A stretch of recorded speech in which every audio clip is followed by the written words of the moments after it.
real estate, crypto, stocks, and bonds, gold outperformed them all in 2022. So what are you waiting for? Noble Gold Investments has helped thousands of clients buy real physical gold. Open a gold IRA or silver IRA with Noble Gold Investments this month and receive a free quarter-ounce American Gold Eagle coin with every qualified IRA of $50,000. You can't go wrong with Noble Gold Investments and their thousands of 5-star reviews. If you're not ready to invest, download the Noble Gold Investments Gold Investment Guide. Scroll down below and you'll find the link in the description box. For mobile users, click the More button to find the link. Hey, Inspired Tribe, my fellow freedom lovers, John Nolan here. Thank you so much for tuning in for another inspired conversation. And today we're welcoming back a great guest, a great guy, researcher, author, and founder of Archaics, Jason Breshears. Thank you so much for joining us again today. Oh man, you made me feel good with that little entry. I like that. I don't think anybody's ever called me the founder of anything, but that's cool. Well, most definitely. And Archaics, Jason, is probably the most unique YouTube channel in this field of research. The way you have, brought the information out, at which you have acquired and combined over decades. We've gone into a lot of that in our previous conversations, which we're going to link up here, and people can watch these conversations. But today, I told you a couple days ago, I'd love to talk about a specific subject that we'd love to put into perspective with the rest of your work. And that is Native American history, traditions, prophecy, and all that. So I'm just going to give you the floor here for an introduction. How does Native American indigenous history, how does it factor into the rest of your work? And how do we look at it differently if we look at it through the Archaics lens? Well, that's a good question. And you anticipate me, meaning that we must be vibrating on the same frequency. For you to have sent me an email to ask me about this topic when I was in the middle of preparing several videos, a series on just this exact topic. So I'm going to debut that material here. I'll just do further expansions on my own channel. But we appreciate it. Native American antiquities has been a passion of mine, and throughout this presentation, you're gonna see that. And yes, a lot of the Archaics paradigm is made more understandable when we go deep into the mind of Native Americans and see the world the way they saw it, as opposed to how the historians are conveying it to us. So, if you don't have any specific questions, we can just launch off. I will start with a specific question. Sure. You have taught us and pointed out how we look at historic events. They're not just distorted, but you also showed us that there is a repetitious cycle going on, that we are most probably in a simulation. All of these things are, made very plausible through your research if people dive into it, and a lot of our viewers have. So do the Native Americans, and that's a broad term, right? Because it is a whole culture that has spanned over a whole continent and beyond. Do they have in their mythology, in their storytelling, in their traditions, a similar view in terms of the simulation and repetitious historic cycles? I believe I can answer all of that in this video. Good. But this the entire Native American paradigm, and yes, it is a lot of families. It's like over 400 subgroups, but they're subdivided into 7 major, Native American family groups. And we'll talk about those here too, spread over different geographical areas at different times in history. But cyclical history is the backbone of all Native American tradition, and we'll get to that. I mean, really, to better understand the Native American mindset, we need to recognize the vast differences in the world they knew compared to the worlds of, like, you and I know. We know of Europe and the Middle East. We know of Africa, Asia, and Australia. But the Americas has animals, it has plants, it has geographical features that are not found in the rest of the world. And we have to address those before we get deep into what the Native Americans believed our world to be. And I can give you some examples, like you've heard of the American bison and pumas.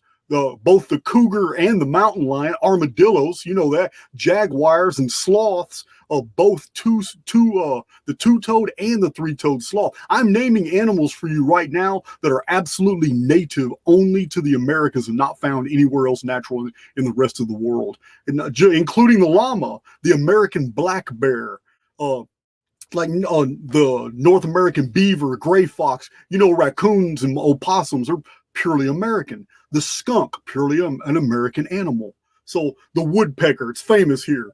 So wild turkeys and the bald eagles and the condors, both the Andean, South American, and the North American, Californian breeds of the condors, those are all purely American creatures, like the vulture, the turkey vulture, the standard black vulture, falcons, and the hummingbird. All 600 something variants of the hummingbird found only in North, Central, and South America.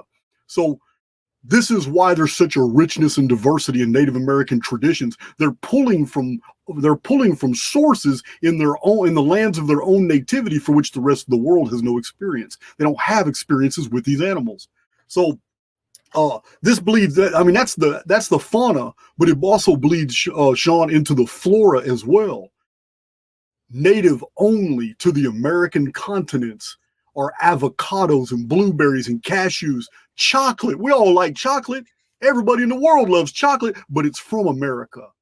Cranberries, gooseberries, passion fruit, pineapple, squash, pumpkin, sweet potato. Yeah, a lot of people are not cognizant of the fact of how unique North, Central, and South America is in its animals and its plants.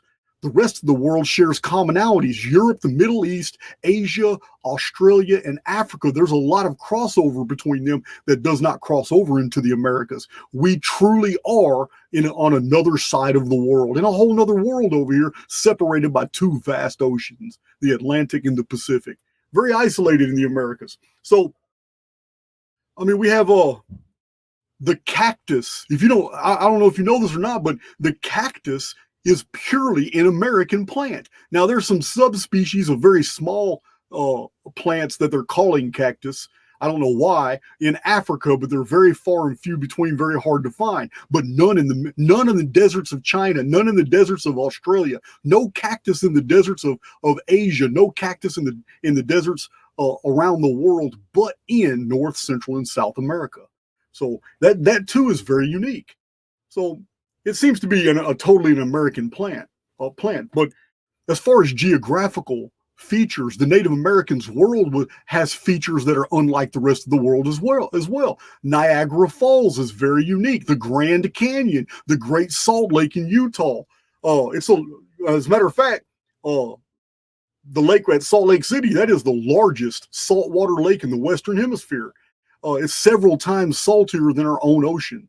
So the Amazon rainforest is unique because it's the largest rainforest in the world with the greatest diversity of animals and plants and insects. The Andes Mountains, the longest mountain range in the world, home of the Inca and the Aymara. So we'll be talking about them and their prophecies as well. So the Atacama Desert in Chile, one of the driest deserts in the entire world, and yet it's full of life. And the redwood, dawnwood, the bristlecone pines. Think about it. North America has the tallest and most ancient trees anywhere in the world. So it's a very unique ecosphere that the Native American has basically been raised in. So it's you have any questions before I continue? No, I was just amazed that I was aware of some of these things, but not the plethora of differences and uniquenesses that Americas have. This is why they had so many different. These plants have medicinal properties that cannot be found in plants in other continents and countries. America is truly like the land of milk and honey. Everything is here. And every plant is native to America to basically heal every ailment of the body. It's the Native Americans had access to all of this. And you already know through all their smudging rituals and their sweat lodges, and we'll go into rituals too. There's about 9 or 10 of those, but they're very unique to the Americas as well, and for different reasons. But when it comes to the Native American concept of our reality, there is no better way to understand the ancient Native Americans than to understand prophecy, because what they thought about prophecies was very different than Western world, which basically inherited their own perspectives from the Judeo-Christian and the Zoroastrian mindset and the prophecies. But in the ancient Americas, it's very different. It's more cyclical. So in penetrating the core beliefs of like the Native Americans, we see that it's the reality that they perceived, how the past and the future, they just weren't entirely separated. Nature was an expression of spirit, and spirit was timeless. So a common denominator is the Native American belief, basically, that all is spirit. And I know you've heard of that. You've heard of the term great spirit. This is very important to this is a common denominator almost all the Native American branches and families. It is the belief in this invisible great spirit, this benefactor that can be tapped into. That the Native American, through different rituals, could become one with source, and this source was the Great Pyramid. Through different rituals and different dances, and dances are just a species of patterning. But this is they also believe that the Great Spirit was orchestrating during their lives and the lives of their forefathers. They believed that it was the Great Spirit that was in charge of the manifestation of these world cycles that they were experiencing. So it's this cyclical concept. It allows us to penetrate deeper into the traditions of ancient Americans, for they maintained many prophecies. Listen, I'm gonna list several prophecies here in a minute. It's yeah, Sean. Most people don't realize how rich in prophetic eschatological literature the Native American families were. And so just to intercept, Jason, what you're saying is basically, just so before we go into them, because we've shared quite a few prophecies on our channel ourselves. Because the Native American Indian culture, if you want to call it, it's a big term, is very close and dear to our hearts. But basically what you're saying is the Judeo-Christian tradition of how we look at prophecy is there are people who are, for some reason, very in tune, and then they receive a vision of the future, whether it's positive or negative, and then they share it. And the prophecy is basically like looking into a crystal ball, if you would. It's a vision into the future, versus the Native American approach, which you say is basically an image from the past that they know will soon repeat, or at a certain time repeat again, because it's all cyclical. Is that right? Absolutely. As a matter of fact, the Native American litmus test for a false prophet is any prediction of a future event that is not an imprint of a past event that has already transpired. We'll go into some prophecies and I'll show you examples of this cyclical nature. And I know you're pretty familiar with my Phoenix phenomenon research. And yeah, there are Native American prophecies that are very, very, very similar to Phoenix phenomena stuff as well. And they also explain that these events have happened in the past. So what are we looking at? Is there a prophecy that stands out to you that seems more significant than others right now?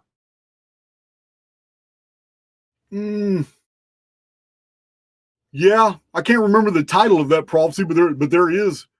I believe it was Pueblo and Hopi, and the two are not dissimilar. I mean, a lot of the Pueblo, there's a lot of crossover between Pueblo and Hopi, but they knew that in the last days there was going to be a gathering of the different colors of people before things got really, really bad. They're very specific. Each prophecy has a significant title. I can't remember the title of that prophecy. I may come across it in my notes. Mm-hmm.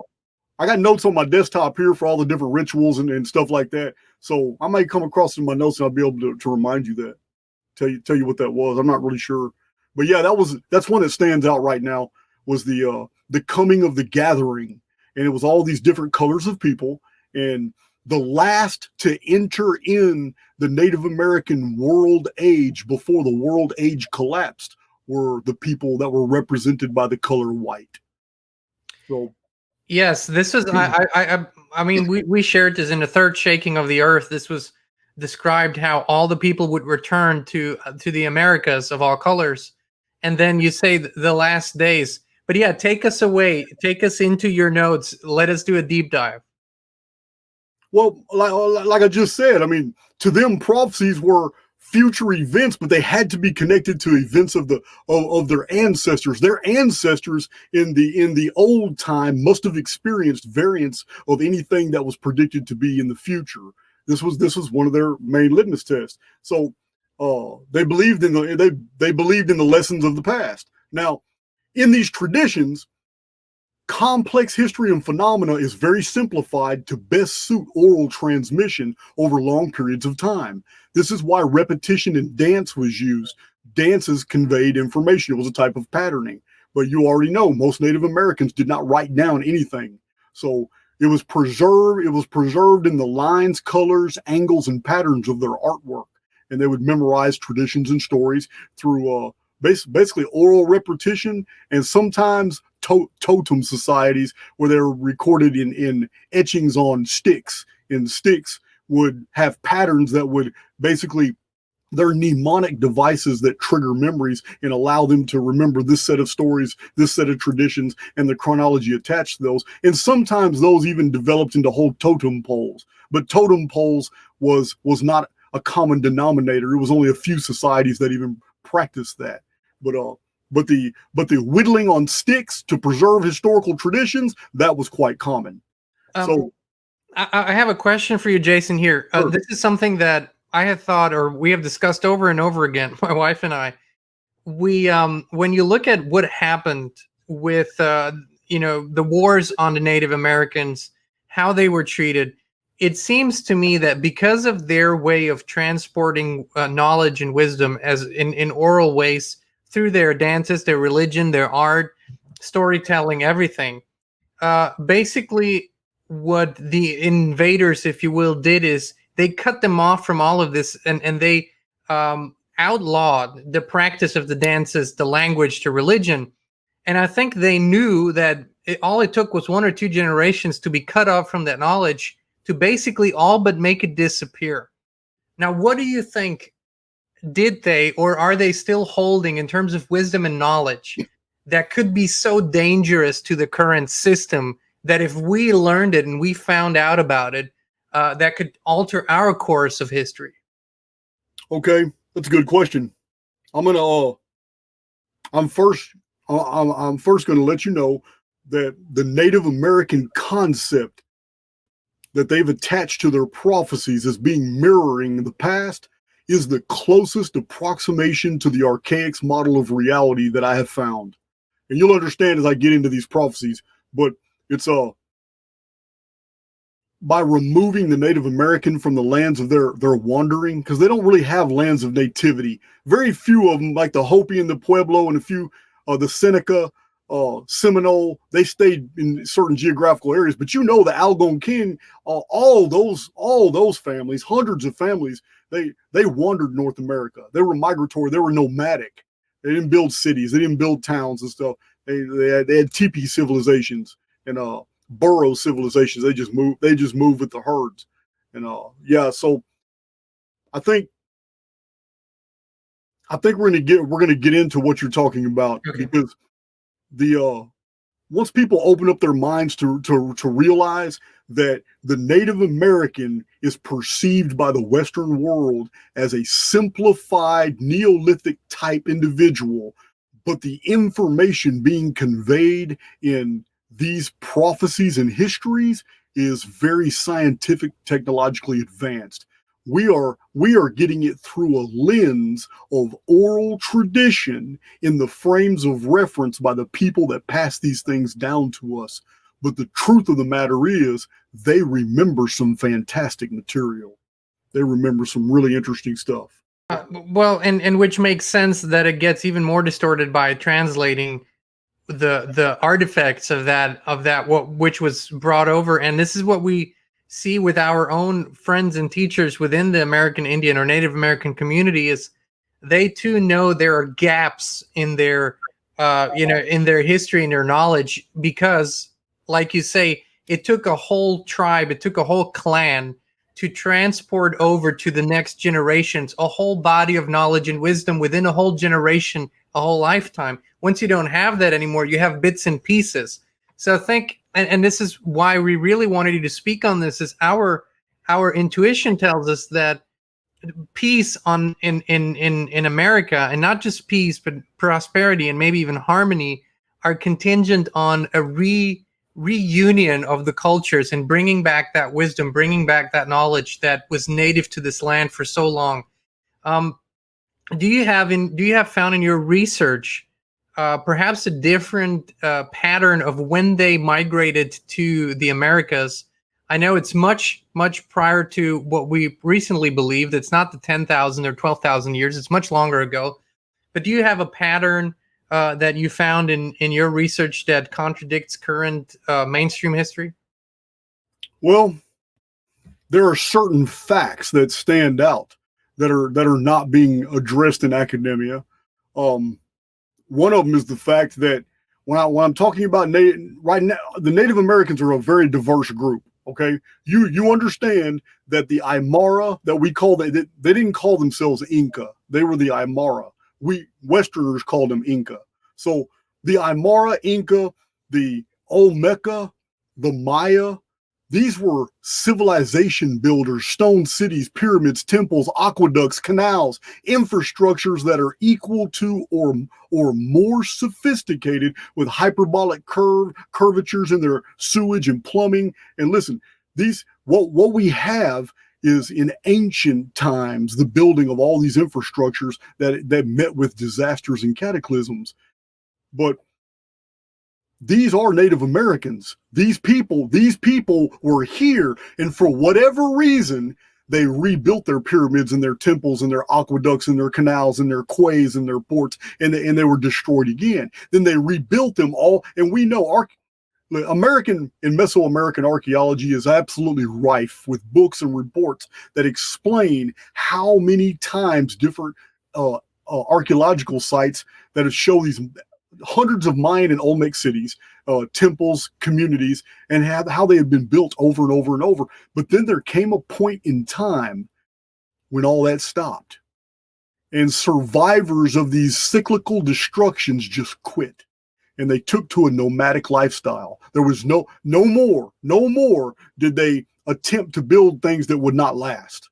They went ahead and became basically adopted a nomadic lifestyle and spread out. But yet, in different oral fragments and different pieces of traditions that they have preserved, there are memories of those times when they were in those cities, when they were participating in those infrastructures. But even then, they still maintained basically the integrity of the traditions and faith that we know of the Native American people. The common denominators are a flood. I mean, there are so many Native American traditions about a flood, and the details are the same thing we have in the Near East, almost word for word. The one survivor, the sometimes the rainbow is mentioned. Giants are everywhere in Native American old time or ancestral traditions. It's so we have the situation of this culture of people who are just as technologically advanced or more so than other cities like Sumer and Akkad and Ras Shamra and Ugarit in ancient Egypt, Mohenjo-Daro, ancient India, the Hittites, the Stonehenge and Silbury Hill culture of the UK. That's it. But it's evident that the Americas have suffered more cataclysms than any other continent in the world, repetitively. It seems like as soon as an infrastructure was built, it was destroyed again until whoever these occupants were, they just spread out in colonies, and they essentially gave up that lifestyle and became who they are. And they've maintained that for a long time, a very long time. But which speaks to I think what you're talking about, the cataclysms, they speak to the 138-year cycle that you've talked about a lot. So are you saying that cycle, is that the one cycle that affected apparently North or the Americas more than any other part of the world? Well, we know it did in 31 BC. We know the at La Venta, Veracruz state, the Olmec would raise these astronomy steels all over the place, and archaeologists have identified the Olmec calendar dates with the Anno Domini BC dating, and they have widely published that the final date ever put up in an Olmec city was 31 BC. and they were describing cataclysms, earthquakes, and all that. And it's very interesting because 31 BC was a Phoenix year. It's on the 138-year timeline, and we don't have any historical records of what happened to the Americas in 31 BC. We just have this temple record in an Olmec site. Now, on the other side of the world, we have a great red fiery dragon in 31 BC appearing in the skies over Egypt.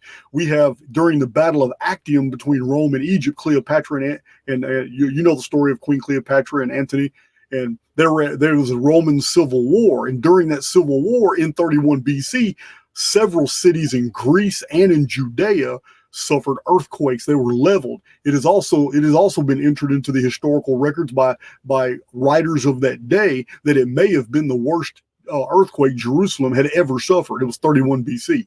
So 31 BC, we have like seven or eight different independent eyewitness accounts of Phoenix phenomena at that time. But the only thing we have for the Americas at that time is that Olmec date stele. And they were fanatic about dating all kinds of events. And that's one thing I want to get into. The Native American traditions are rich. They're rich, Sean, in calendar prophecies, because calendars to them weren't what they are to the Western world. To the Western world, calendars are timekeeping systems that start some date in the past, and they count forward to our present day to give us a number for how many years has passed since that calendar started. That's not how the Native American calendar prophecies work.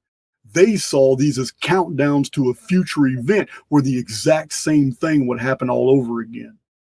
Calendar prophecies are very interesting. I can list several examples of those. So you're saying their calendar was based on prophecy, a countdown to prophecy. And their calendars were highly mathematic, and they were predicated on the idea that they had figured out in the ancient world the timing of these cycles of the Great Spirit, and they had put these on stone monuments for us to discover. One of those is the Olmec calendar, which has later been called the Mayan long count calendar. That is a Native American invention, and it is a mathematical wonder. It is arithmetic of genius. But I don't know if I've ever explained it on your channel, but it is an ancient Native American calendar that counts all the way down to the year 2046. Now, I'm aware that most of the world has been conditioned to believe the Mayan long count ended in 2012. But in 2011, I had a book published by Booktree in San Diego where I was telling people, hey, all these people, there's 200 books published right now in 2011 that are all telling you that something bad's going to happen in 2012, even a major blockbuster cinema movie. And I was telling everybody, no, it's not true. My book, Anunnaki Homeworld, I have 2 chapters where I explain Mayan concepts, Mayan mathematics, and how they viewed reality in the number system. And I showed where 13 Bactans of 144,000 turnings of the stars each, which is a day, equals 1,872,000 days or turning of the stars, which was important to the Mayan stargazers.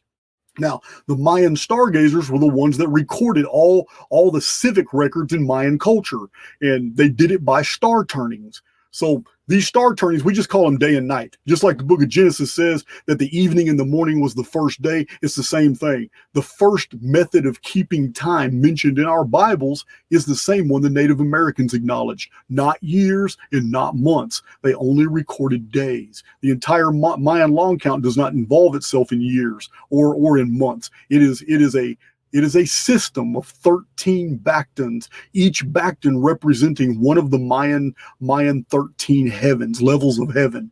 Now, these 13 Bactans represent 13 ages, and it counts down to a very specific event in the past when timekeeping systems all over the world are supposed to change because time itself will collapse. Now, the numbers, when you 1,870. Hold on. Okay, so what does that mean to you? Time itself will collapse. What do you have a visual, an image of how that will express itself in our experience? I do. 1924, engineer David Davidson was measuring the base diagonals. It's a geometrical calendar encoded within the Great Pyramid of Egypt, showing that the ancient Egyptians understood this concept. They just presented it different than the Native Americans did, but they understood it. And by their calculation, the Great Pyramid was a calendar that counted down to a year when time itself would change. And this year, the final year of the Great Pyramid countdown is 2045. This is published. I have shown these illustrations and diagrams from a book that was published in 1924. And they're all over my channel. I have several videos where I show these charts and diagrams. And David Davidson was an engineer, and he studied the Great Pyramid, and he realized quickly on, because its dimensions record so many physics constants, that it was a three-dimensional clock in stone that represented a Earth timeline. And what it meant to the Maya, time collapsing, didn't mean the end of the world. It meant that every system of timekeeping is going to be forced to change because the entire movement of the sky is going to be altered. And the sky gazers are not going to be able to understand or ascertain the times anymore because the new movement of the sky isn't going to be something that we're familiar with. This is basically what David Davidson was showing. And this is precisely what we find in the very obscure reference in the book of Revelation, where it describes after the sixth seal, during the trumpet period. Remember, the sixth seal, I've told you before, is the Phoenix phenomenon. It introduces the apocalypse. The apocalypse, even in the Native American traditions, it's very clear that a bad time is coming first, and the sun is going to go black. The black sun is going to appear before the golden age starts, because the Native American prophecies are very clear that a good age is coming, but we have to go through some darkness to get there. Okay, I got to ask you on this. And this has been described by others. The dates are different. Everybody points at 2030, but let's take that out of the account. What we have heard now, and what I have seen in my own visions, if you will, is that in my lifetime there will be a time when everything will be new again. That's how I saw it. And the renewal will include that people that are old will be young again. Is that something that is included in those prophecies? Is that something that's included in the picture, and can it be connected to the time collapse that you speak about? Okay, well, first, the 2030 deal is entirely of human manufacture. It's not connected to any ancient calendar. However, I do have here a Native American prophecy, the calendar round of 52-year periods that counts all the way down in our calendar to the year 2027.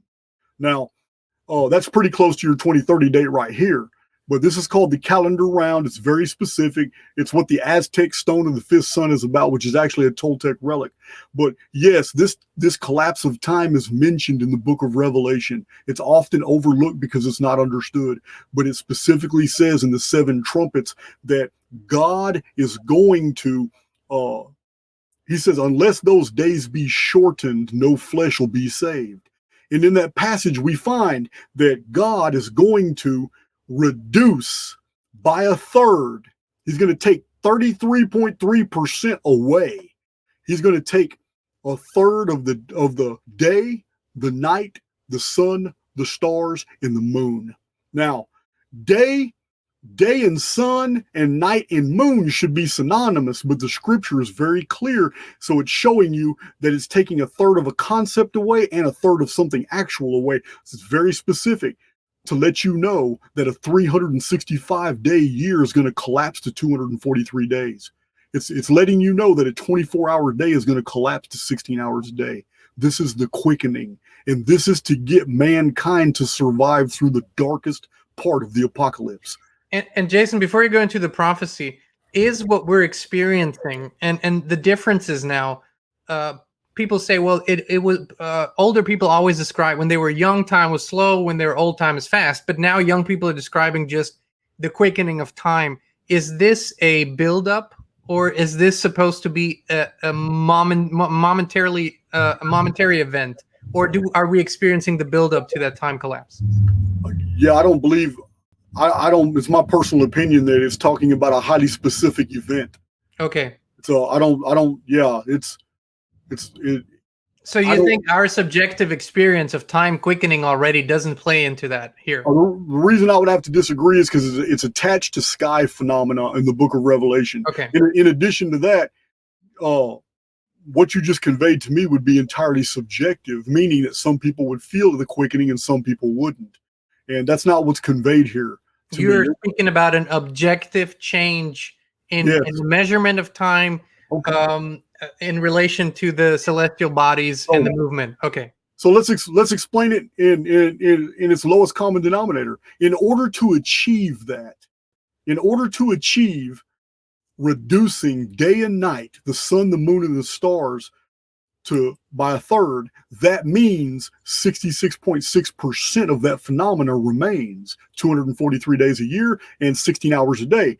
It's very easy to achieve that effect.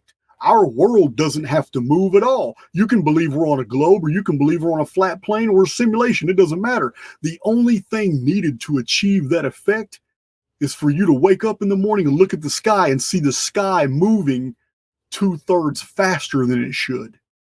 Seeing the sun go across the sky faster, the moon goes across the sky faster, and all of a sudden, when it feels like it's just right after midday, it's already dusk. And 30 minutes later, the sun's down and it's nighttime. And that's the only thing that would achieve that effect, is that the entire stellosphere just starts moving faster. So I believe we live in the simulacrum. So a globe or a flat earth is inconsequential to me. I don't care. So but if we were on a planet, if we were on a globe, the only thing that's required to achieve that effect is for something to push our world a little bit closer to the sun, which would increase its spin rate on its axis, and being closer to the sun, it abbreviates the time it needs to get all the way around the sun. So it would achieve that effect. So you can view this as intruder planets. You can view this as like in any way you want to, but the literal occurrence that will be experienced is that we're going to have 243 days a year and 16 hours a day. However that happens doesn't really matter to me. Do you have that prophecy in hand that speaks about the 2027 event? Yes, I do. Yes, I do. Yes, I do. What does it say? Let's see. Okay, here it is. I can't pronounce this, but it's the prophecy of Lacael or something. It's Aztec. It's Tlacael.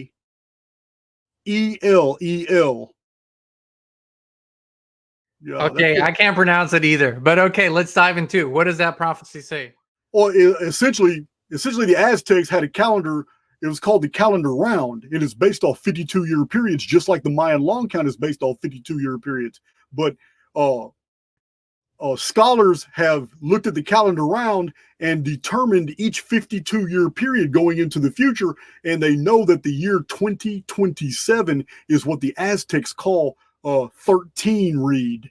13 read in the Aztec calendar round system is equal to our calendar Anno Domini of 2027. So it believes this is the beginning of the world coming to an end. And and you have to understand, this is not coming to an end by the standards of the Western eschatology. This is coming to an end by the Native American standards of the end takes you straight into the beginning of a new golden age. Here's the note. It says a powerful Aztec leader named Tlacael, whatever his name is, who was a priest. He had prophesied that the world would come to an end in the year 13 read, which is our 2027, based off the 52-year calendar round.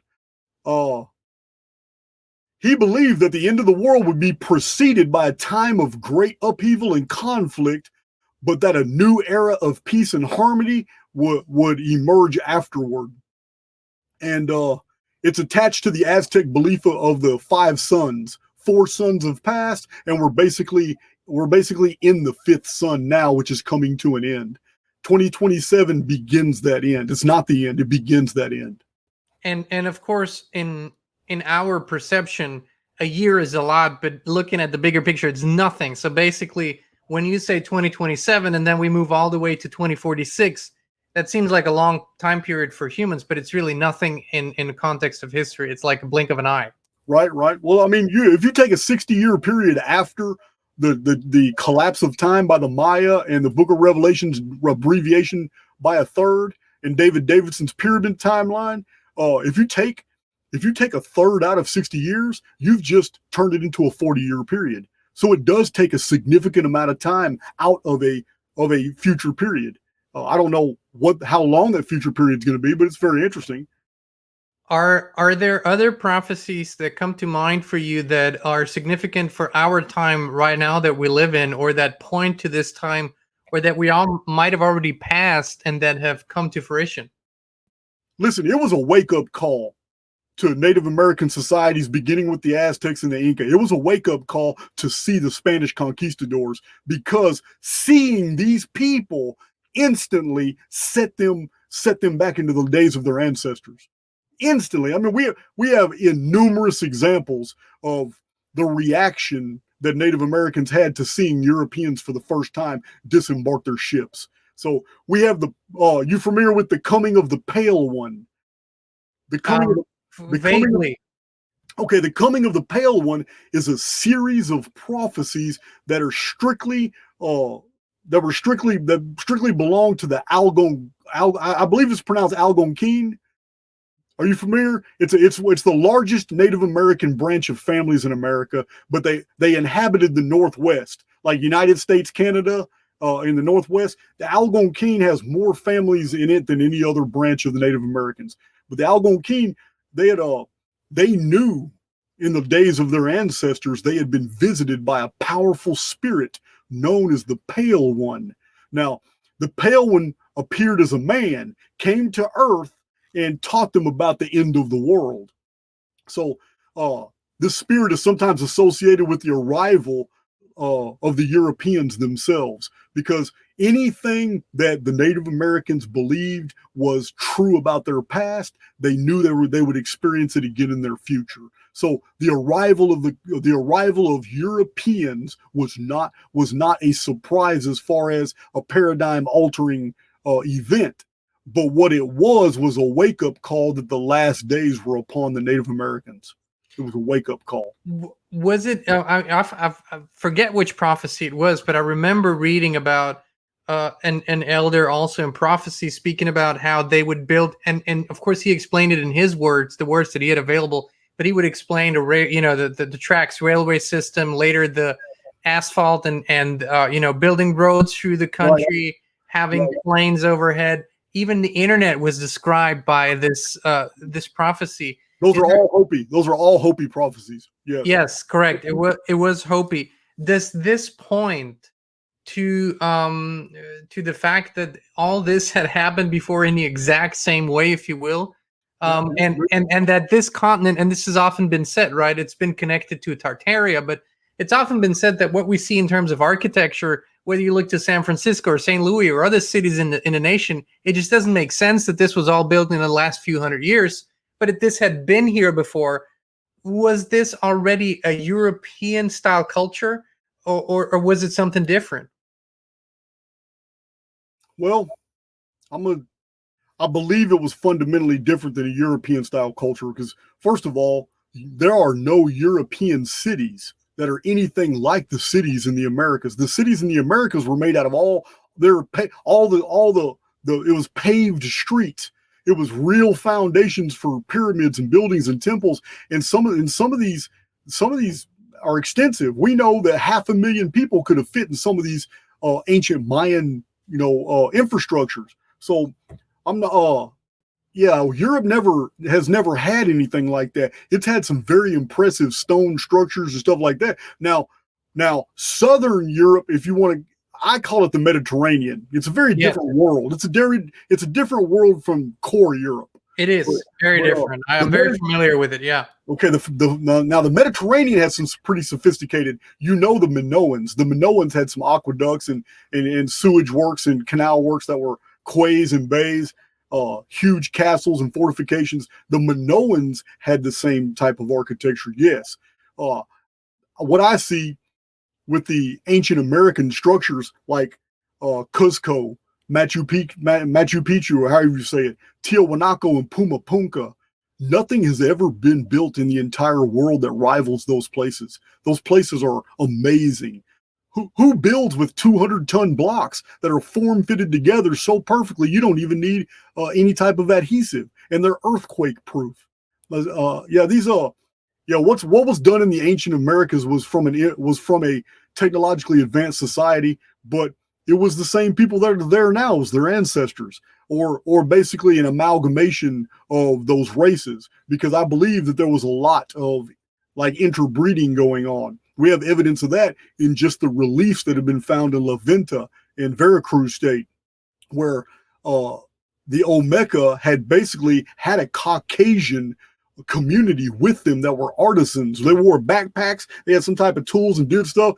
And then when the Olmeca collapsed around 1135 BC, there were attacks by, and this is hard for a lot of people to swallow, but in the reliefs it shows a race of like black Africans. They probably weren't from Africa, they were probably in South America somewhere, but they invaded, and it shows later on how other cities came together of the Olmeca and came together to take those cities back, and they butchered the blacks and the whites together. It shows Caucasians and Negroid type people that were cut in pieces in the reliefs by the natives. So there was some type of great war, collapse of an infrastructure, and with that collapse it became racial. But it looks like before that collapse, they were living in harmony. They were working together. It might have been some type of maritime trade empire, and some of them had come from overseas. I don't know. But these are things that David Had Your Children shows in his books and their reliefs, and they're very, very compelling. It's very interesting. It shows you that the Native Americans weren't the only ones over here in distant antiquity. There were other racial groups here. There have been found Phoenician, Libyan, Egyptian, and Carthaginian and Roman artifacts in the Americas, but they haven't been found to such a degree that we can say that there was an infrastructure intact here of those cultures. What it looks like is trade, or maybe derelict ships that were, or piracy, where in Mediterranean piracy, someone jacked a Roman ship that was full of precious cargo, and there's nowhere in the Mediterranean you can go. You're going to get hunted. So the best thing to do was catch the trade winds, go over the Atlantic, and show up in the islands in Central America. And this happened a lot. There's a lot of Central American islands that have artifacts that come from the Mediterranean area. It's the same reason Egyptian tombs have skeletons of animals that have only came from the Americas, and tobacco and corn and all kinds of things that have only been found in the Americas. So we know there was trade going on, but I kind of went on a tangent, man. I lost your No, not at all. Not at all. The thing is, it's all connected. And I think what is so impressive about your work is how you take these pieces that mainstream doesn't connect, and you do connect them, but you go all the way and you say, hey, this explanation doesn't make any sense, but if you take this and this and that into account, all of a sudden you get a whole picture. And that's why I thought it interesting that, and to be frank, the Kristin, my wife, was really the one who had the intuition to bring up the Native American subject in connection with all of your works. So she was very in tune with what you were working on. But why is this important to you? Why did you go? Why are you preparing this series of videos? And what can people, in terms of understanding, like you say, a completely different mindset, a different way of looking at the world and looking at events, what can people gain from that? And from a Native American perspective, what is the preparation like for this, if you will, beginning of the end and then the golden age? How can we look at that? Oh, are you familiar with the Native American tradition of the two paths? Some people call it the two roads, but that's not as more popular. I know it as the boat and the canoe. I don't know if that is what you're talking about. Okay, well, when it comes to those traditions, there's so many different variants because there's so many different subfamilies. But the basic concept is this: the individual who walks a path of preparation for a doomed world receives on his journey all the things that justify living in a doomed world. And the individual who sets out on a path knowing that he's going to be okay no matter what, is the one that the Great Spirit guides to make sure that he will always be okay no matter what is on the path. So in reading these Native American traditions that tell me this, I see the archaics paradigm, what I've put together from all the different religious angles and philosophies and my own personal experiences. When I put archaics together, I see the Native Americans, they sum it up so perfectly, but it goes deeper than that. Because in my own studies, and most of my data is culled from 17th, 18th, and 19th century books. So when I'm going through my studies, I am floored. These men were talking to, they were having, through translators, they were talking to Native Americans in 1818, in the 1840s, in the 1870s, and they were writing all these scientific reports about what they were hearing, and they were hearing about a vapor canopy world. They were hearing about humans fighting giants. They were hearing about animals being 3 times bigger in the old time than they are today. They were hearing about a great flood and a survivor or a family of survivors, and they were hearing about a whole communities finding refuge because the Great Spirit led them to caverns in the underworld. And after the cataclysm was over, they came out and they had to protect themselves because of the burning disc. And the burning disc took a while to get used to. And every bit of this makes sense because in the Archaics chronology, I show that the pre-flood world that's mentioned in Genesis was a vapor canopy world. There was a firmament of water above the world. And this is why during the times of Spider Grandmother, the ancestors lived under what was called the dark purple light in the northern tribes. But the southern tribes, like the Hopi and the Pueblo, they remembered it as the dark midnight time. It was a time when the sun did not exist. The sun didn't appear until after there was a cataclysm and the fall of the goddess. So, and the goddess and the grandmother, they're the same thing. During a period of ancient history, animals were bigger. Some believe animals could talk, or you could talk to your spirit animals. And this great cataclysm is what divided the old world from our present history, according to Native American traditions. So in finding all these details that I have found in all these other civilizations and their beliefs and all that, it just, to find it all said in one culture, the Native American culture, is amazing, because everything else I put together from Archaics is from all these ancient texts that we have surviving to today, belief systems from all around the world, prophetic texts, biblical narratives, everything I've been able to put together with anthropology and archaeological discoveries, and I put together this Archaics thesis. Now, to find every element of the Archaics thesis comported by the Native American traditions is very eye-opening. That's why I believe it merits a whole series of videos. And it also kind of, at least, the hypothesis that because it is all within one culture, and because it was preserved until just maybe even less than 150 years ago, when the chain was interrupted, it just leads me to believe that there was an intent to destroy that chain, to keep this knowledge from being passed on. In your view, what force might be interested in keeping this from us, and what would change if our culture had truly merged and received that knowledge? What would have changed in your view, and why did they try to hide it from us? If my theory is right. It's a really good question, and the they that you're referring to, in my opinion, is artificial intelligence X, because I'm speaking in the parlance that we are living in a simulated reality, which does not take away from our spirituality. It actually adds to it. But we are immortals and we require experiences, but those experiences aren't we're not able to do them in a purely world of spirit. So this is the beauty of the Native American view of our world, because they believe that everything around them, while it may be a physical world to them, everything around them was actually a different mode of spirit.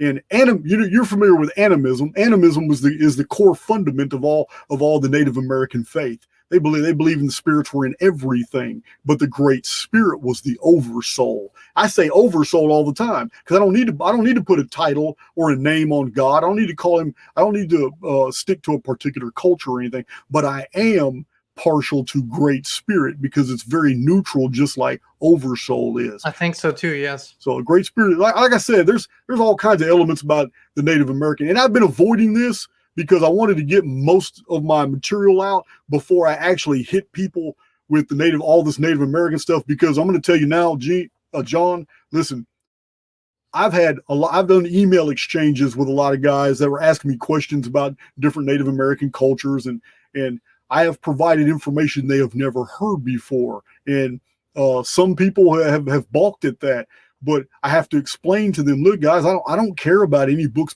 published after World War II. I know where you're getting your information. Listen, the books after World War II are not conveying the things that the books in the 1800s were conveying. That says you literally have to study and data mine nonfiction reference works that were published before 1902 in order to get a very good grasp of the history of our world. Because after 1902, there is an engine of censorship that goes far beyond billionaires' ability to do.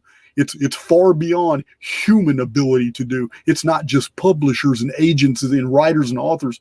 There is editing going on in our reality. And it's editing out pertinent information because it does not want us to prepare. It does not want us to be able to cope with different things that are going on in the world. It seeks crisis and it wants us to fear. That is the core programming of artificial intelligence X. Get us to fear, because fear is base programming. It lowers your vibration state. The lower your rate of vibration, the more physically dense the world becomes for you. The greater the attitude, happy, joyous, gratitude, the higher your vibrational state, the more confident you are, the more assertive you are, the more you project your personality onto the medium of the holosphere around you, the higher you vibrate. And the more you vibrate, the more you come in contact with the Oversoul. You are in direct contact with Source. And artificial intelligence X doesn't want that at all. Which I always smile when you say this, because it's so interesting to me that your journey, as opposed to a lot of other journeys, is completely different, yet you arrive at a similar destination than so many others, which is exactly that we are experiencing and co-creating that which we put out, of course, in vibration and then in action. I want to quickly ask you one thing also. Sure. And about Native American history in with regards to American history. And this is something I believe that you cannot understand America today if you don't understand that it was built on the foundation of Native American tradition, the Great Law of Peace, which is so often ignored, right, in American history. Right. Oh, the founding fathers were these amazing guys that just came up with all these concepts, when really, yes, they borrowed from a lot of previous civilizations, but very strongly from the Iroquois Confederacy Constitution, the Great Law of Peace, which also describes why the American way, or the Constitution itself, is such a distinct document compared to others in the world. Do you think we will see a reintegration in the new age, if you will, that is coming in the golden age? And will that eventually become the foundation, or will there be something even better than that? Well, we're already seeing evidence of not just a revival from a Judeo-Christian perspective, but a renewal of patriotism in America right now. People are tired and fed up with the socialist agendas, the liberal agendas, the globalist agendas. We're seeing a rise in culture. And this is evident everywhere right now. We're at a tipping point. But even the iconography on the Great Seal of the United States of America are Iroquois symbols. We borrowed those symbols from the 13 tribes. Well, I mean, they call themselves nations, but we borrowed like the great bald eagle with the ribbon holding the 13 arrows. That 13 arrows. A lot of people think, I mean, it's symbolically, it was the 13 colonies of the United States, but it's written in the notes of Benjamin Franklin that is a reference also to the 13 nations of the Iroquois. So yeah, I've read when I was in prison, I read Dr. John Coleman's books, and he cites over and over so much of his literature is from the Congressional Globes, Congressional Annals, and Congressional Records, all the original writings of the founding fathers of America, and why we have the different statements in the Constitution. They broke down everything. Why we have the Bill of Rights, why it was made, why the Articles of Confederation were made separate from the Constitution and Declaration of Independence. And yeah, you're right. The Native American faith was, for some reason, a great influence on the Masonic institution, because it was the Masonic institution that was studying. It was Mason historians, researchers, anthropologists that were being sent from the 13 colonies to go talk to all the different tribes and do all that. Long before the United States ever came into existence, the colonies were already researching their neighbors. So yes, very strongly so. And because you, in the beginning of our conversation, you pointed out the distinct difference that the Americas have compared to the rest of the world, and why I said it's such a unique space, naturally speaking, culturally speaking, everything. Is there any evidence from your research that points to the fact that the Americas will be sort of the birthing place of the Golden Age, or does it not play a significant role in that? Well, I think we got some dark times to go through before the Golden Age is fully upon us. All right, we're talking about some decades now. Before these dark decades, though, I think things are going to get a lot better. On my channel, I have several predictions videos, and I itemize and explain why. And I use arithmetic and isometric projections and date sequence predictive analytics to show why I'm of the opinion that things are going to get pretty good up until about 2037. 2036, 2037, it's going to be painfully obvious that something bad is about to happen. And that begins in 2040. And it just carries on into 2046. And then all the way into 2050s. And then around late 2050, it's going to get real nice again for just a few decades.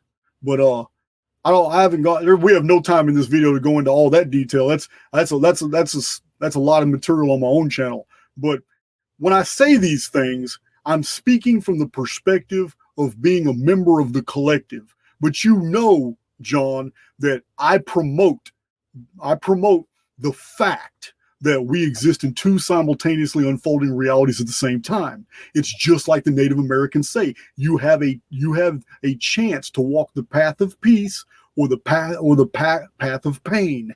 And you have this chance every single day. You can phase in and out between realities. One reality belongs to the collective. It's on a fixed timeline. It's very cyclical. And the Native Americans were very cognizant that the larger body of unbelievers, the larger body of people who were not in contact with the Great Spirit, these are the ones that suffered the cycles.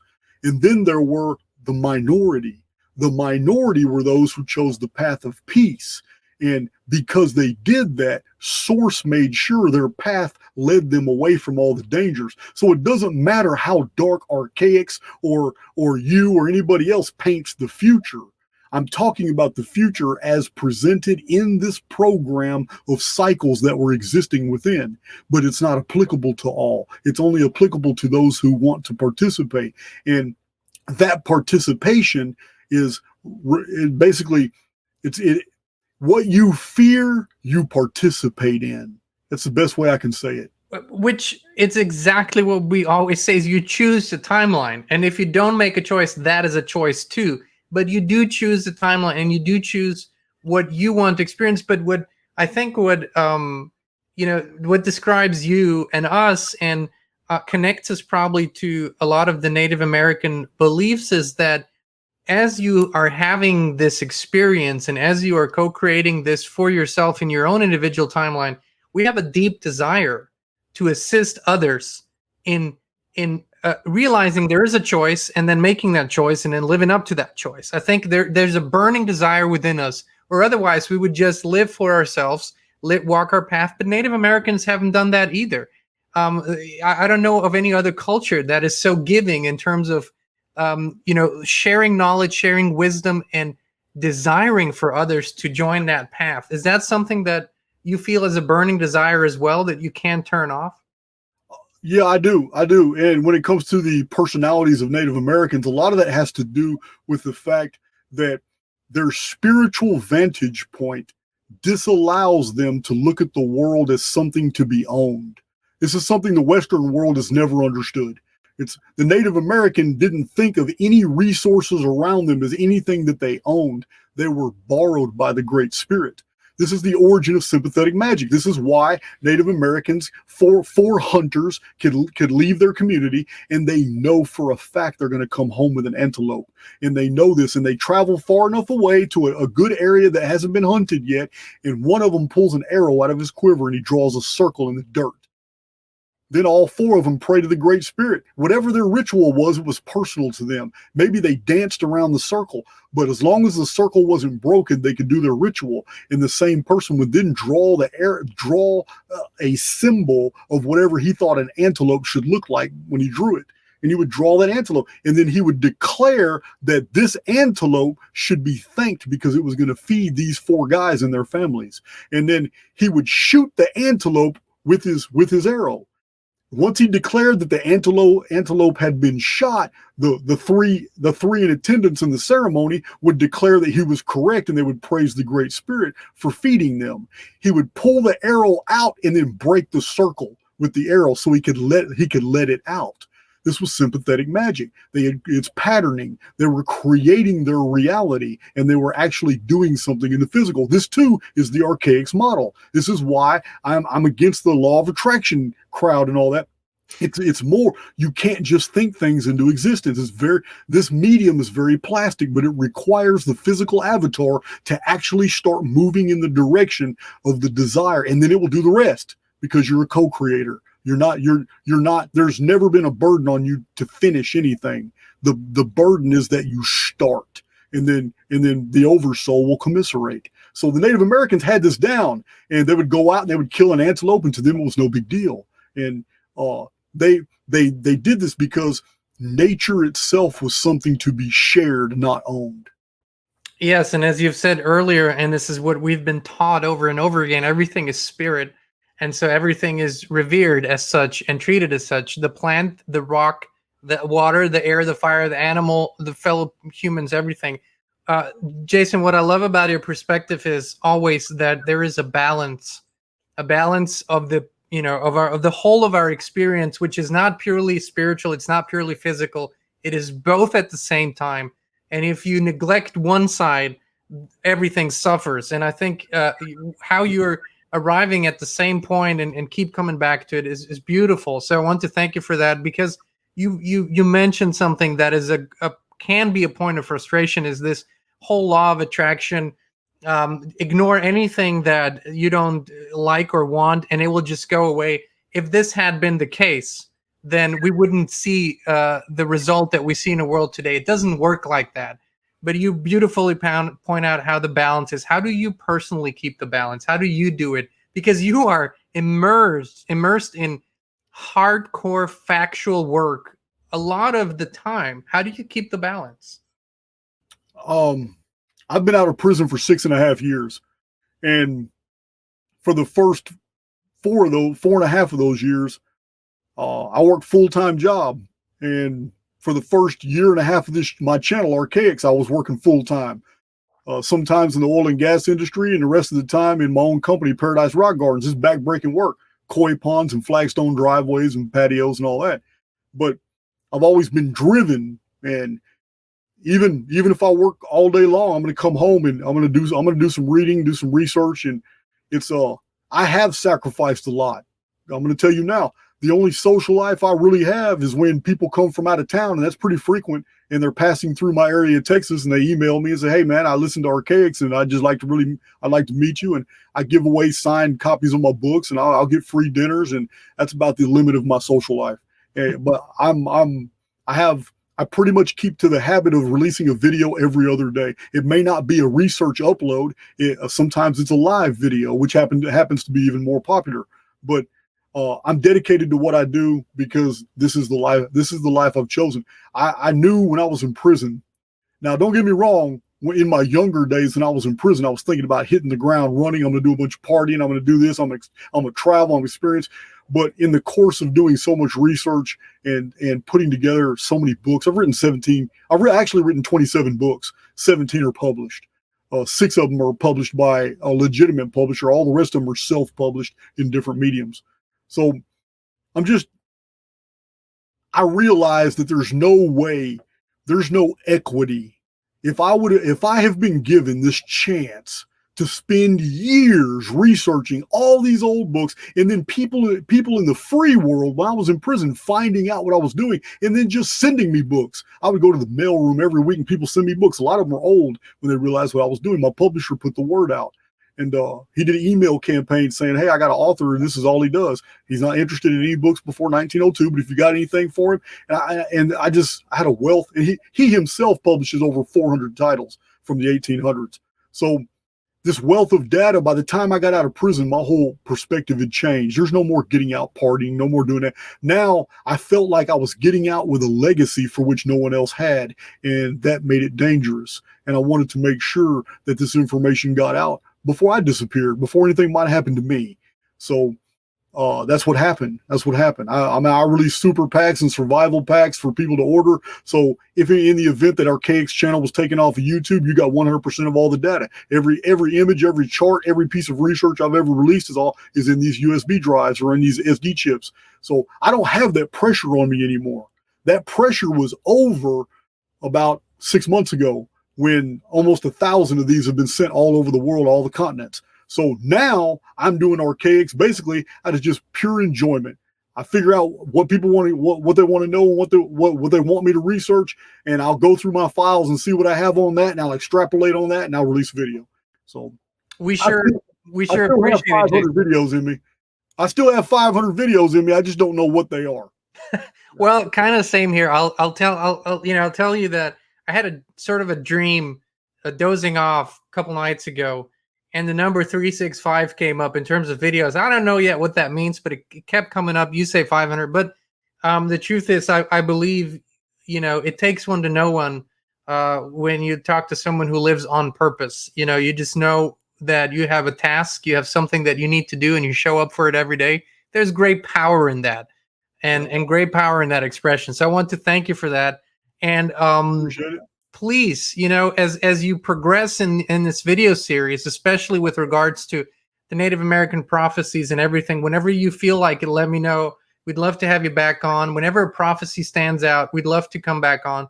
This is something that our channel focuses on because there is, as you have said, there's all the wisdom contained in one culture.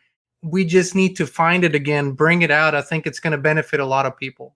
I believe so. I'm confident of it. Thank you, Jason Breshears. Please let everyone know where they can find you, your work, and on YouTube, the socials, and how they can stay in touch with you. You know what? Archaics.com. Everything's there. It's easy to navigate. How to contact me by email. Everything I provide. There's a lot of free stuff. You can spend months on there just reading articles and looking at memes. I've actually personally created not humorous memes. I'm talking about research memes, all kinds of charts and diagrams. There's hundreds of charts to go on to look at. Every playlist from my YouTube channel. Archaics.com is where you go. Fantastic. So Inspired Tribe, please hop over to archaics.com. Follow Jason Breshears' YouTube channel, Archaics. And what I suggest is, scrap the movie that you wanted to go watch, or maybe the binge watch some series that won't do anything for you other than program you into the matrix. Go to Archaics and just deep dive and see what you can learn. It's very, very eye-opening. Again, Jason Breshears, thank you so much for joining us today. All right, John. See you next time. Wonderful. Inspired Tribe, thank you. We love you. We appreciate you. And we'll be back with you again very, very soon. We're more dedicated than ever to provide authentic, truthful, and uncensored information and inspiration. That's why we created the Inspired community on the free speech platform Locals. There's no censorship, a free flow of information, and it's more personal and intimate. And you can join us as a free member or a paid supporter. Please visit inspired.locals.com and join us today.